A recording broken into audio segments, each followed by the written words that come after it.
আগামী 50 বছর বাঁচলাম, কোনো ইম্প্যাক্ট তৈরি হলো না আমারে দিয়ে, দেশের জন্য, রাষ্ট্রের জন্য, উম্মার জন্য, জাতির জন্য। কিন্তু আমি ধরেন 5 বছর বাঁচলাম, সেটার মধ্য দিয়ে যদি আগামী 50 বছরের ইম্প্যাক্ট তৈরি হয়, তাহলে অনেকদিন বেঁচে থাকায় কি সাফল্যের বলেন?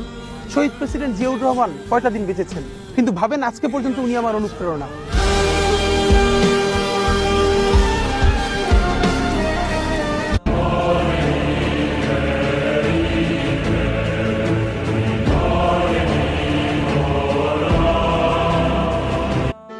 আজও কানে ভাসে সেই কথাগুলো, কে জানে হবে যে শেষ কথা।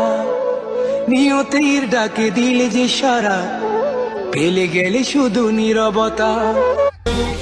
আগামী 50 বছর বাঁচলাম, কোনো ইম্প্যাক্ট তৈরি হলো না আমারে দিয়ে, দেশের জন্য।